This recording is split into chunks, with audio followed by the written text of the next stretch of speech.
My name is Blair Reeves. On the exact day of the 50th anniversary of Reeves Company Construction, the company my grandfather built from nothing, my father, Harold Reeves, stood before hundreds of guests and handed full control to my cousin Ethan Reeves. Then, as if that weren't enough, he announced that I would lose my entire share in the company, being fairly compensated like some outsider. Amid the scattered applause and pitying glances, I smiled as I stepped down from the stage. But deep inside I already knew I would return, and when I did, everything would be different. Have you ever been cut out of the very legacy you helped build by your own family? Share your story in the comments, like and subscribe so you can follow along as I tell you how I took back everything, and show you that sometimes, protecting a legacy means standing against your own blood. I am the only daughter in the family, and from a young age I believed I was meant to follow in my grandfather's footsteps. The man who turned a small construction company in Charleston into a regional landmark. My grandfather, Frank Reeves, started with nothing more than one old truck, a few hand tools, and an unshakable work ethic. He used to tell me back when I was 10 and sitting atop a pile of bricks at a job site, "Blair, building a bridge or a building is easy. Building a reputation, that's what keeps a company standing for generations." I carried those words like a compass. After graduating in construction management from the University of Florida, I didn't ask for a fancy title or a corner office. I came back to Reeves Company and started at the very bottom. I shadowed the engineering crews out in the southern heat so sweltering it felt like the air was pressing on your skin. I signed off on every plan, inspected every structure, and stood beside concrete trenches until midnight when the mixer broke down. Some shifts lasted 16 hours, and I still stayed until the last batch of concrete was poured, because I knew one mistake could set a project back by weeks. But no matter how hard I worked, my father saw me as enthusiastic Blair, but not realistic. He reserved the big opportunities for Ethan, my uncle's son. Ethan was nothing like me. He showed up at job sites as if it were a photo shoot for his personal brand. Always in a freshly pressed white shirt, designer sunglasses, holding blueprints like an accessory, and disappearing the moment the sun climbed high. None of his projects finished on time, and some went 50% over budget, but my father always found a reason to praise him. Once I tried to pitch a proposal to use new materials that would shorten build time and save costs. My father sipped his coffee and said, as if explaining to a child, "Blair, you don't fully understand the relationships in this business. Ethan knows how to keep clients happy, and that's what matters." I wanted to argue that keeping clients happy couldn't mean delivering late and over budget, but my mother, Susan Reeves, placed a hand on my shoulder under the table and gave a slight shake of her head. She was the only one in the family who believed in me, who understood me. She'd been the company's accountant in the early years after marrying my father. She knew every expense, every contract, and she had seen firsthand how Ethan neglected his work. But she stayed quiet to avoid conflict with my father. Every time I came home late, smelling of concrete and sweat, she'd wait in the kitchen with a cup of tea and quietly say, "Do what you believe is right. One day people will have to see it." Sadly, that day never came while she was alive. 3 years ago, she passed away after nearly a year battling cancer. The big house became empty and cold in a way I'd never felt before. I lost my only ally, and from then on, no one could stop my father from making every decision unchecked. After the funeral, my father buried himself in work, not to run the company better but to hand more and more power to Ethan. I was pushed towards small projects with low-profile clients and negligible profits. I'll never forget one summer meeting when we were discussing a major overpass project. I presented a detailed cost analysis, along with a design change that could save nearly $2 million without compromising safety. My father flipped through a few pages, then pushed the report back toward me without looking up. "We'll go with Ethan's plan." Ethan smiled at the room as if the idea had been his, even though most of it came from drafts I'd shared the week before. No one spoke up. Neither did I, because I knew that in that room my voice was nothing but an echo in a deep cave. The tension between my father and me simmered quietly. We didn't have shouting matches, but both of us knew a wall was growing thicker between us. I tried to focus on my assigned work, hoping results would prove my worth. But at Reeves Company, results seemed less important than which Reeves' name was on the contract. Once I suggested the company should take on sustainable construction projects to get ahead of market trends. My father's response was curt, Those things take too much time and don't bring immediate profit. Ethan knows how to pick jobs that pay right away. That's what we need. Comments like that told me I wasn't just underestimated, I was being locked out of the company's real game. And without my mother there to tell me to hold on a little longer, the loneliness was sharp enough to hurt. I kept working, but my faith in my future at Reeves' company was cracking. Every time I looked at the company logo, the emblem I'd once been proud to memorize as a child, I found myself wondering, was this still my grandfather's legacy, or had it become a playground for those who only cared about power and self-interest? A year before that fateful anniversary celebration, I was reviewing some files for a waterfront pier project in Charleston when I noticed a few numbers didn't add up. At first, I thought I was tired and misreading them. But the more I checked, the clearer the irregularities became. Contracts with subcontractors I'd never heard of, double payments for the same work, material costs inflated to absurd levels. The one thing they all had in common? Every single project was under Ethan's supervision. Sitting in my small third-floor office flipping page after page, I felt like a stone was pressing down on my chest. My grandfather's words echoed in my head. Reputation is the true foundation of a company. If what I was seeing was real, that foundation was being hollowed out from within. That night, I took all the files home. I spent the night at my dining table sorting them into piles, marking the questionable expenses in red pen.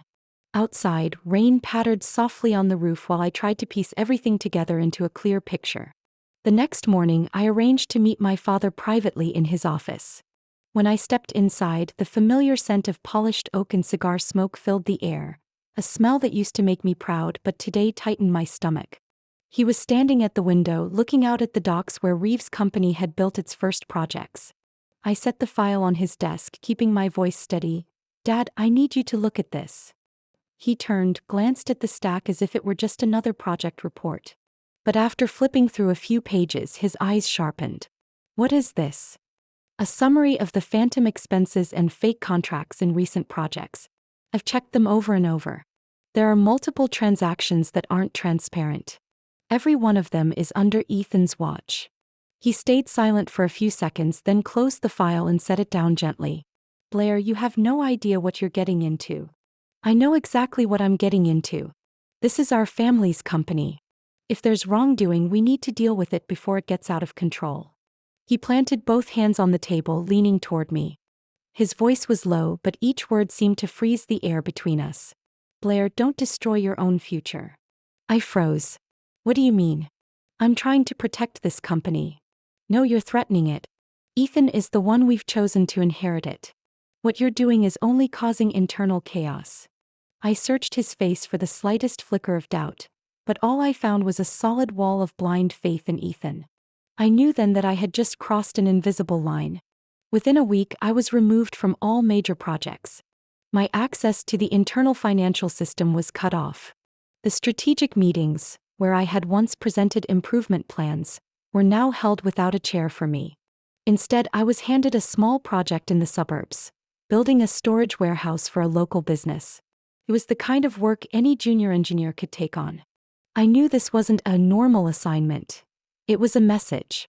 Ethan, meanwhile, appeared more and more in construction industry magazines, posing at job sites, standing beside my father, shaking hands with local officials. Every time I saw those images, it felt like I was being erased from a story I had once been an important part of. One afternoon, while I was inspecting the warehouse site, Ethan pulled up in a brand new pickup truck. He stepped out wearing a smug smile. "Heard you're busy babysitting this chicken coop?" Kept my tone calm. "At least it'll be finished on time." He chuckled softly, then stepped closer, lowering his voice. "Blair, sometimes the smartest way to survive is knowing when to keep quiet." My mind went to the photograph of my grandfather hanging in the boardroom. Him standing beside a completed project, hard hat in hand, smiling with pride. I wondered if he were still alive, would he tell me to stay silent or to stand up? In the months that followed, I quietly documented everything I observed. Rushed contract signings, subcontractors who appeared and disappeared, supplemental expenses no one explained. Each number, each invoice was a piece of a puzzle, and I knew that one day I would need the full picture. I remember that morning vividly. Monday, early April, the following year after I'd submitted the report. the sky over Charleston gray as if warning of an oncoming storm. My father's secretary called me to his office to sign a few papers to finalize HR files. I didn't suspect a thing. It wasn't the first time I'd signed documents like that, and I was used to the legal department preparing all the administrative paperwork in advance. When I stepped into the small conference room, my father was already there, alongside his personal attorney, while Ethan leaned against the wall with a poorly concealed smirk. A thick file sat neatly in front of me. My father spoke briefly. "Blair, this is to formalize a few changes in shareholder structure. Just sign, it won't take long." I frowned, flipping through the first few pages. All legal jargon. "What changes?" I asked. "Reallocating the share distribution to align with the new direction. Your interests will still be protected."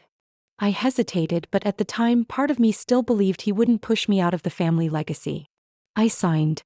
And that signature became the rope that legally allowed him to strip me of my entire share, what my grandfather had left me when I turned 18. A week later, I received the official notice. Terminated from my project manager position, reason given, personnel restructuring. The compensation came as a check, an amount that would let me live frugally for about 6 months, no more. I brought the check home and set it on the kitchen table. Mark, my boyfriend at the time, was watching the news. He glanced at it, frowning. "This is it. They said it was the maximum support they could offer." He leaned back in his chair, sighing. "Blair, you know I don't want to meddle in your family stuff, but I don't want to get dragged into this drama." I hoped he would say something else, that he'd tell me he'd stand by me, that we'd get through this together. But instead he looked away, reaching for his jacket. "Maybe we should take a break. I need time to think." 3 days later, I packed up the rest of my things from my late mother's house, loaded them into my old SUV and left Charleston. I didn't leave a note for my father or tell Ethan. I knew that to them my disappearance would be summed up in one sentence: Blair finally learned her place. Atlanta greeted me with suffocating heat and the smell of freshly laid asphalt. I rented a one-bedroom apartment on the 4th floor of an old building, with narrow hallways and flickering fluorescent lights. The kitchen barely fit one person, and the living room could hold only a small sofa and a wooden table. But at least it was mine and no one could take it away. I took a temporary job at a small construction equipment company in the suburbs. Mostly data entry and answering customer calls. The pay covered rent and a few basic bills, the rest I made up from my small savings. On quiet evenings, I'd sit by the window, looking down at the empty street, wondering how everything had changed so quickly. Just months ago, I thought I was inching closer to a leadership role in the company.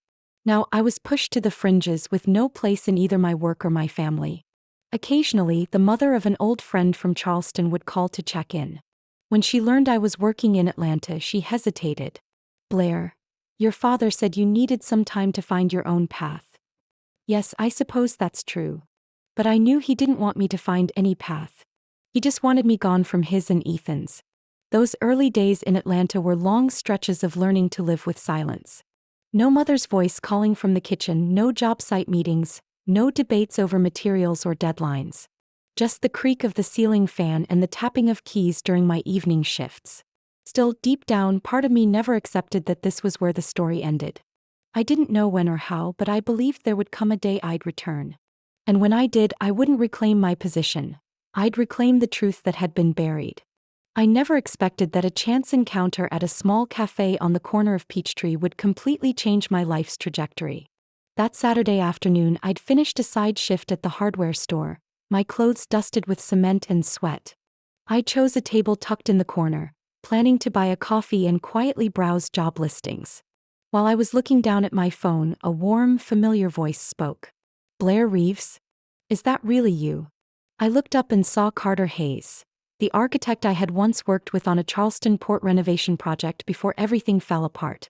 He was the same, slightly curly brown hair, bright eyes, a wide smile. But now, in the way he stood and spoke, I saw a confidence he hadn't had back then. "Carter." I laughed in surprise. "I thought you'd moved out west." "I did spend some time working in Seattle, but now I'm partnering with an infrastructure investment fund here in Atlanta." "And," he tilted his head, studying me, "what about you? Last I heard, you were still at Reeves' company." My voice dropped slightly. "Not anymore." Carter was silent for a moment, then spoke as if he already understood without me having to explain. Then maybe you'll want to hear about our new project. We sat down, coffee arriving at the table, and Carter told me about Hayes Capital Infrastructure, a fund investing in construction projects that blend green technology with the restoration of aging infrastructure. They were looking for someone who understood traditional building processes but was also in touch with emerging trends. I thought of you immediately, Carter said. You have a meticulous approach to project management, and you understand the language of both the job site and the boardroom. I laughed. All I've got left is a reflective vest and a few old pairs of work boots. Blair, I'm serious. If you're interested, I'll put you forward for a consulting role on our first project here. I agreed. Partly because I trusted Carter, partly because deep down I still longed to return to the work I loved. The first months at Hayes Capital Infrastructure were a real test. I had to learn how to operate in an investment environment where every decision involved millions of dollars and pressure from both investors and local government. But I also discovered my advantage: the ability to spot construction risks that finance people often missed, and the skill to communicate with engineers and architects so everyone was on the same page. 3 years flew by before I realized it, until one late afternoon Carter walked into my office holding a file. Blair, the board wants you to take the CEO position. I thought I'd misheard. Carter smiled, setting the file down on my desk. You've already proven yourself. Most of the recent successful projects have been thanks to your leadership. From then on, I officially had the authority to make major investment decisions, including deals that Reeves' company had been chasing for years but had never managed to access. At first, I didn't think much of it. But then one day, during an internal meeting, the market research team presented a list of construction companies seeking funding to save stalled projects. Reeves' company ranked third, and the note about risk of losing liquidity made my chest tighten. That night, I sat alone in my office, the warm yellow light from my desk lamp spilling across Reeves' company's public financial reports. Just skimming through, I spotted familiar traces. Expenses smoothed over to hide losses, duplicate subcontractor agreements. And the pattern was exactly like what I had seen a year before I left the company. I knew I needed more than public reports. I hired an independent investigation team, experts in forensic accounting and data analysis. Quietly they worked, sending me weekly pieces of the bigger picture. Ethan still controlled most of the major projects. The company's debt was ballooning, and there were signs he had used the company to guarantee personal loans. One late afternoon, Carter walked in to find me hunched over my screen, surrounded by charts and spreadsheets. "Who's the shark you're hunting?" he asked, half joking. I looked up slowly. Not a shark. A sinking ship. And it used to be my home. Carter leaned against my desk, silent for a moment before saying, "Blair, if you're going to save it, you'll have to steer it. And to steer it, you'll have to take control." I didn't answer right away.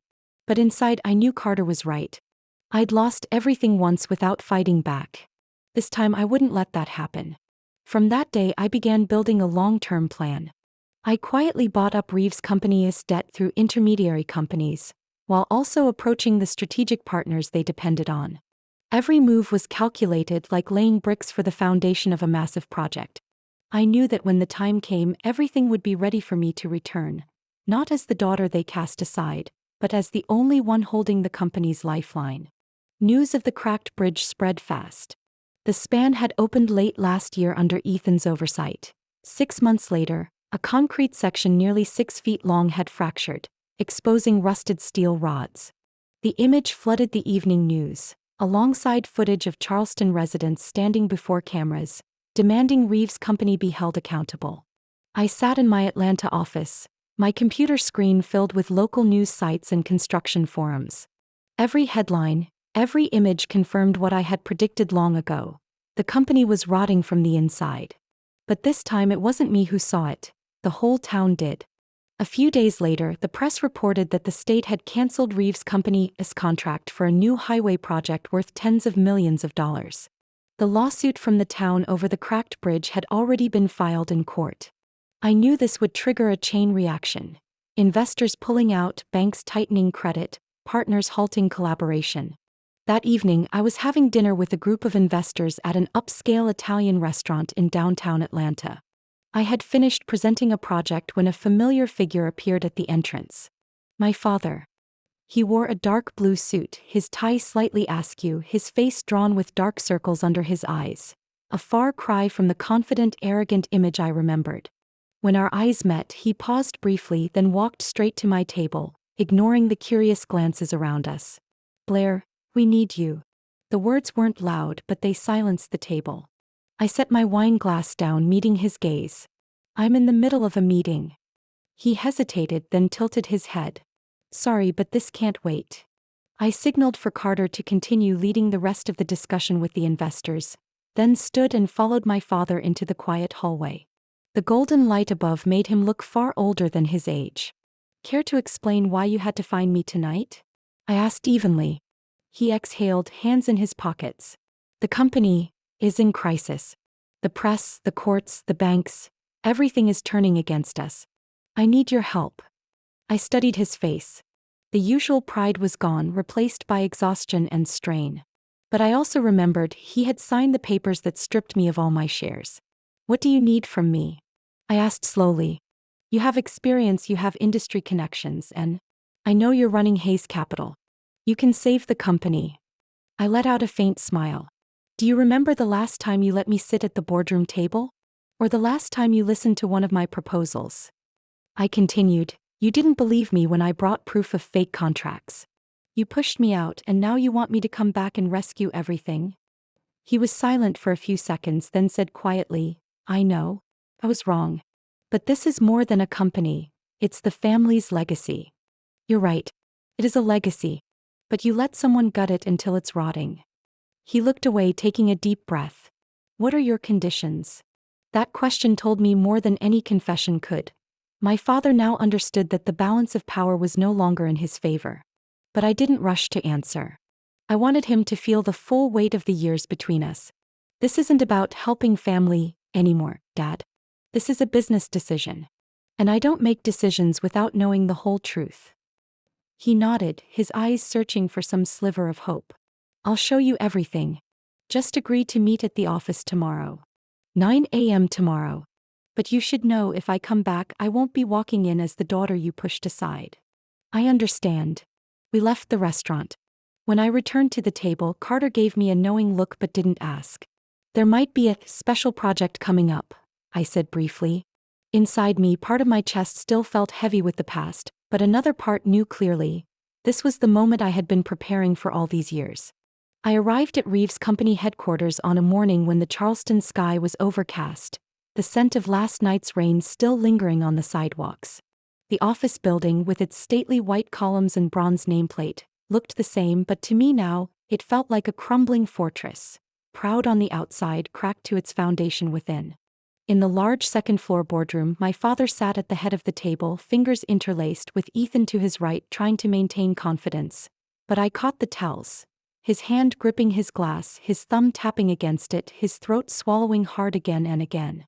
At the far end, a few board members watched quietly, as if waiting for a match they didn't know how to bet on. I placed a thick file on the table, opened it, and turned it toward my father and Ethan. "This is the financial report my team gathered from public sources and partner records. Reeves Company owes over $18 million. My father frowned, but before he could respond, I flipped to the second set of documents. "And this? Wire transfer records, shell company contracts, signed authorizations, showing that Ethan embezzled at least $2.5 million over the past 3 years. Ethan shot to his feet, his voice dropping to a growl. "This is slander." I looked straight at him, unblinking. "Do you want me to read out the names of those companies and their bank account numbers right here? Or would you prefer I send this entire file directly to the attorney representing the town that's suing the company over the cracked bridge?" Ethan dropped back into his chair, turning his face away, his hands clenched so tightly that his knuckles turned white. My father slammed his hand on the table. "Blair, what do you think you're doing? This is your family." I drew a deep breath, keeping my voice calm but loud enough for everyone in the room to hear. "I'm not here to ask for my old spot back. I'm here to buy the company." The room went still except for the ticking of the wall clock. I went on. "Hayes Capital Infrastructure, the company I'm running, has quietly acquired most of Reeves Company's outstanding debt. We now have the legal right to seize assets if that debt isn't repaid within 30 days. One board member let out a low whistle. My father stayed still, his eyes a mix of shock and anger. How long have you been planning this? Long enough to make sure that when I came back, I wouldn't walk in as someone cast aside, but as the one making the decisions. My father leaned forward, his voice low but sharp. You're trying to get back at me? I shook my head. I'm trying to save this company. But to do that, I need to remove the tumors that are eating it alive. I turned to Ethan. You will give up all your shares, sign a formal agreement to leave the construction industry, and cooperate in returning the embezzled funds. If you don't, this file goes to court. The room went still under the weight of the moment. My father leaned back, the usual dominance gone from his eyes, replaced by a deep weariness. You've already thought this through, haven't you? Yes. From the far end of the table, a board member spoke. Harold, we don't have any other choice. If Blair can actually save the company, this is the only way. My father gave a slight nod, then turned to Ethan. Ethan, do you have anything to say? Ethan only shook his head, staring down at the table, his jaw tight. I gathered my files and stood. My legal team will be in touch to finalize the paperwork. 30 days, no more. After the board members left, only 3 people remained in the room. My father, Ethan, and me. The air was so thick it felt like every breath had weight. My father no longer sat upright as usual. His shoulders slumped slightly, his fingers laced together on the glossy table, eyes downcast. Ethan stood in the corner, turned away as if avoiding my gaze, but his hands trembled visibly. My father spoke up before anyone else. Blair, you've won. But Ethan is blood. He's made mistakes, but he still has a chance to make things right. Dad, chances aren't infinite. I gave him one, on the day I brought you the report about the fake contracts. Remember? You brushed it aside. And all that time he kept bleeding the company dry. Ethan turned toward me, his face pale, then suddenly dropped to his knees. The sound of them hitting the wood floor was sharp. Blair, please. Keep this quiet. If this goes to court, I'll lose everything. I can't go to prison. I saw a man who had been handed everything, who had never paid for his actions, now tasting fear for the first time. You want me to stay silent? I asked slowly. Then here are the terms. I pulled another file from my bag and set it in front of him.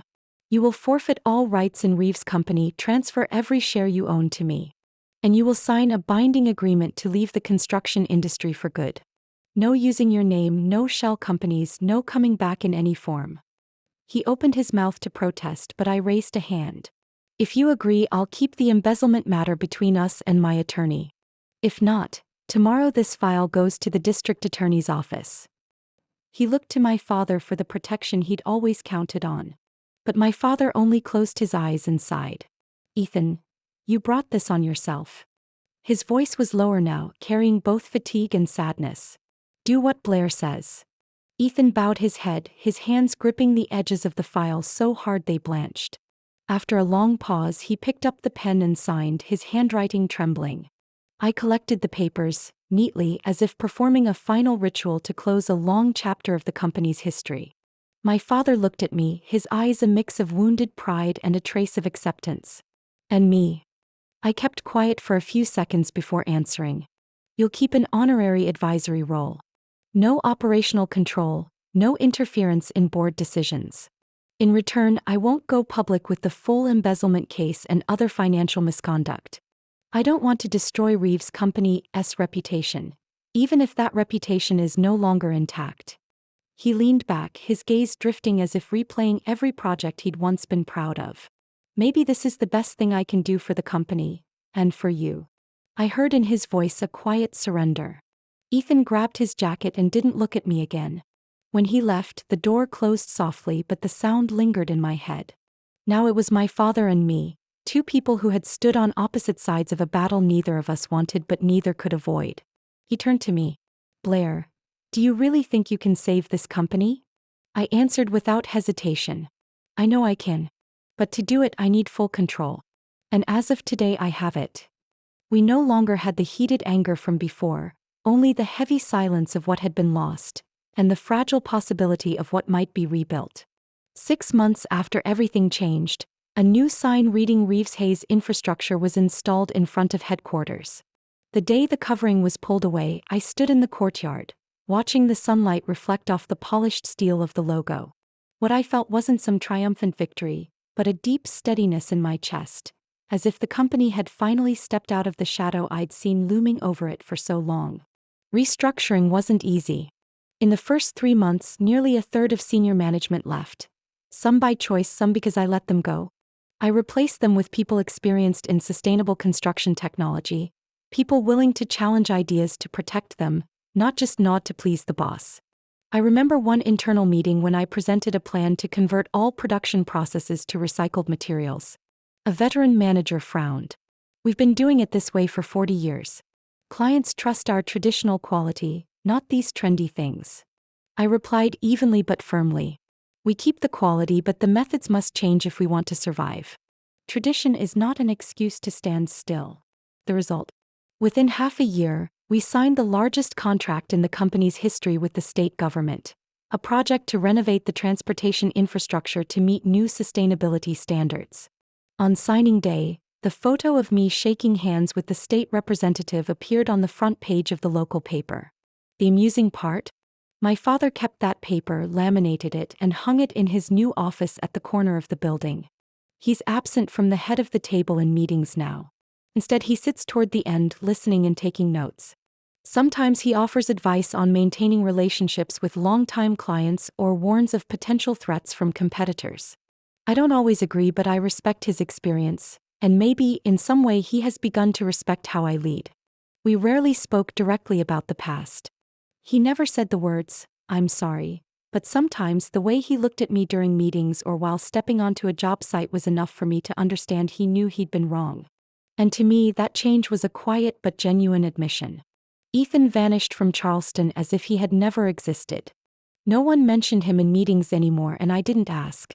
A former Reeves Company employee once mentioned in passing that he was working at a small supply store in Texas, living quietly, keeping away from old acquaintances. Hearing that, I made no comment. Some chapters in life, once closed, are best left that way. During that time, the company culture shifted.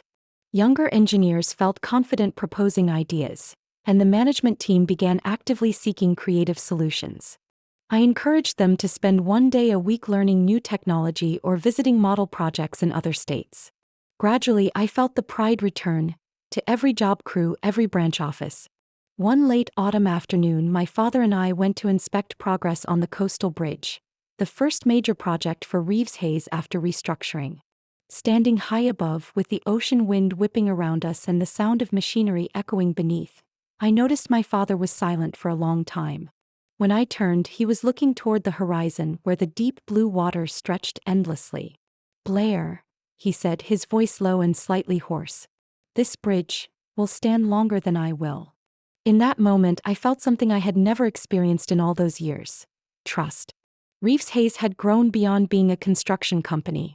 It was proof that a legacy could be preserved and renewed at the same time.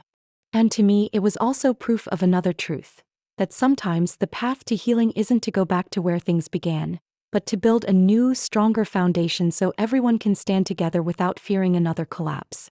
One winter evening, Charleston was wrapped in a light mist, but from the 15th floor balcony of the new office, the golden lights from the suspension bridge project over the river glowed like a ribbon stretching to the horizon.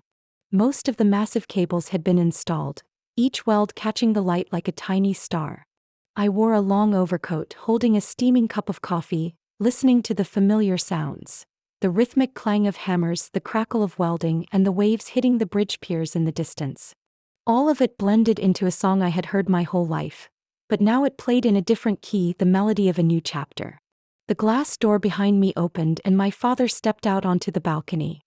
He no longer wore the crisp suit he once favored, but a dark wool jacket and scarf, holding a cup of hot tea.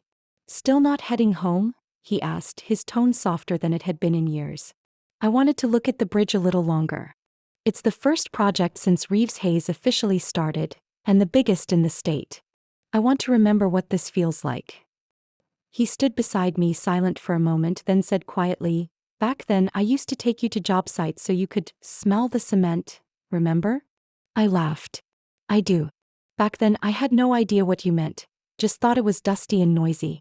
But now, I think I understand. I was stubborn for too long.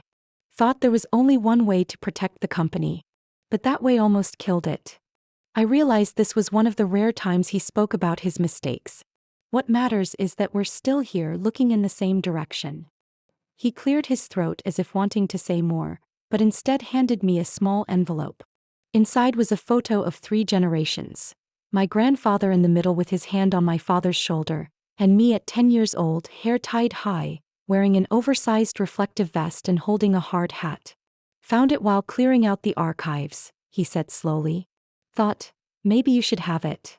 I held the photo tightly, a warmth spreading through my chest. Thank you. I'll keep it on my desk. A moment later, Carter appeared at the door holding a file. Blair, sorry to interrupt, but the draft for the South Highway expansion is ready. Leave it for tomorrow. Tonight.